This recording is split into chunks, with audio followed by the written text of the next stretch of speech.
Alright, what's going on, you guys? I didn't upload a video for a couple weeks because I got my tongue pierced.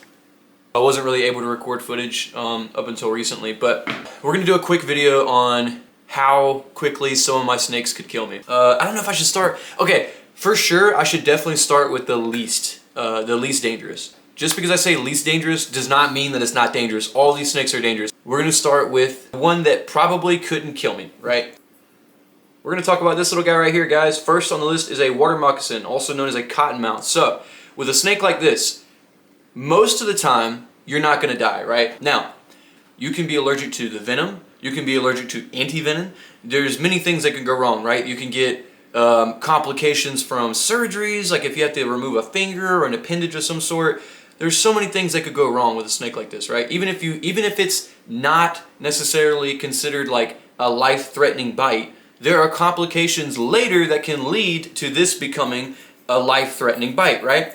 And it doesn't matter how venomous a snake is. A snake like this, I'm going to treat just like I would any other snake, right? I'm not going to sit here and fuck around with a snake like this just because it's not that venomous. A snake like this could easily take one of my fingers, right? Super necrotic venom. This is going to eat away at all your flesh. So I actually have a friend, I'm not going to say who, but I have a friend who's been bit by one of these little guys right here, and it was an adult. It wasn't a baby. It was a full-grown water moccasin. Honestly, it was one of his worst bites. And that's saying a lot because he's been bit by all kinds of stuff, and a water moccasin was one of his nastiest bites. I would say if I was going to get bit by anything in my collection right now, I would probably choose the water moccasin, as crazy as that sounds. Even though this little guy packs a fucking punch, it's nothing for what's coming next, okay? So let's go ahead and get on to number 2. Boom, a Squam Viper. There's technically no anti-venom for this little guy. There's no anti-venom made specifically for a Squam Viper. It probably won't kill you. So that's why I put him above the water moccasin, but not nowhere near what's coming next. I would probably put this at number 3 on the list. Now, the reason I put this at number 3 is because even if I did get bit, it would be a fucking terrible bite, guys. Don't get me wrong. This is a bad bite. You do not want to get bit by a Western Diamondback rattlesnake. That is not something you want to fuck around with, right? But, worst case scenario, I did get bit by a snake like this. More than likely, I'm going to be able to get my hands on anti-venom because, well, it's a Western Diamondback. I'm on the East Coast, so granted, it's not going to be that easy. But flying out some anti-venom for a snake like this isn't going to be crazy hard to do. Anyways, I would put these guys at number 3 on the list. And the reason I say that is because if you got bit by something like this, you're probably not going to die, depending on where you're bit, depending on if you're allergic to the venom or not. In most cases, you're not going to die from a bite like this. But it is very possible. It is very real. This is a medically significant snake.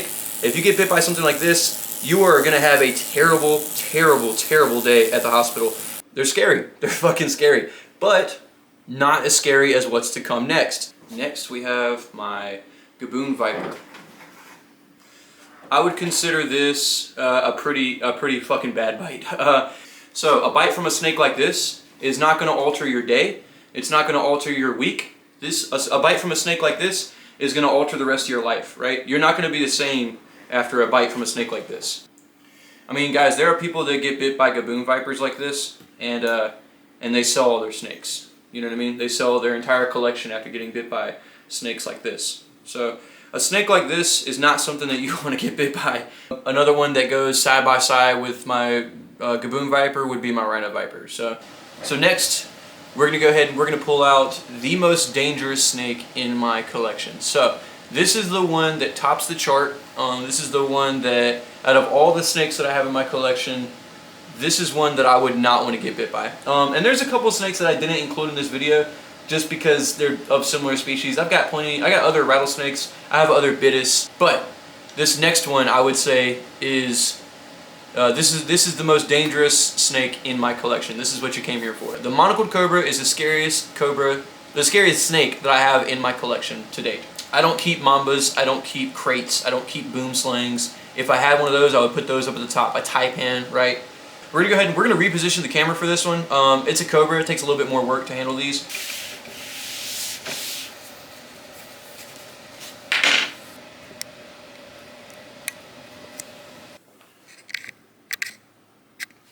So this is my albino monocled Cobra. This is Peaches. Peaches is adorable. I don't really have to worry too much about him doing any crazy shit. It's not cool for the camera. that he doesn't hood up that much, but you know, I'm cool with having a Cobra that doesn't hood up. That's good for me, you know what I mean? I'm not gonna fuck with him too much to try to get him to hood up.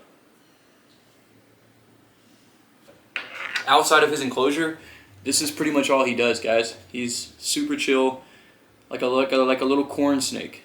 I know some people are, you know, kind of bummed out. You know, they want to see this Cobra start hooding up and doing all this, you know, Cobra shit. But I'm absolutely, completely fine with my Cobra not hooding up. I'm not going to try to fuck with him too much to get him to do it. I'm perfectly content having a Cobra that doesn't try to hood up and, you know, become defensive and everything. I'm cool with having a Cobra that's just super chill, like this little guy right here. You know what I mean? Right here. It's harder than it seems. Right here. There's really not much else to say, man. I mean, it's a monocled Cobra. You know what I mean? This is a dangerous snake.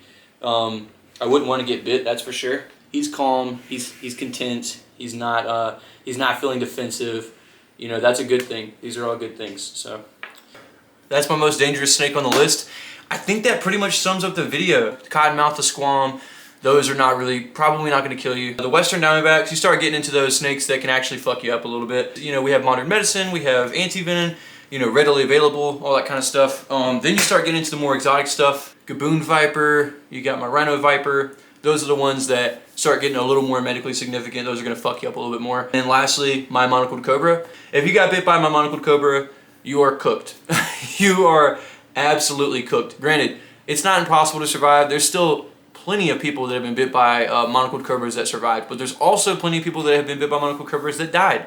And I mean, this is not my entire collection, but it's most of the snakes that I wanted to mention. My least dangerous to my most dangerous snakes. And then if you guys aren't following me on Instagram, go ahead and follow me on Instagram. It's I'm the Tattoo Guy. I'll put it down below. And then let me know what kind of content you guys want to see. You know, do you guys want more snake content? Do you guys want more tattoo content? Do you guys want martial art content? If you made it this far in the video, comment down below a snake that you guys want to own or do own. Leave a like, comment, and subscribe. See you guys in the next video.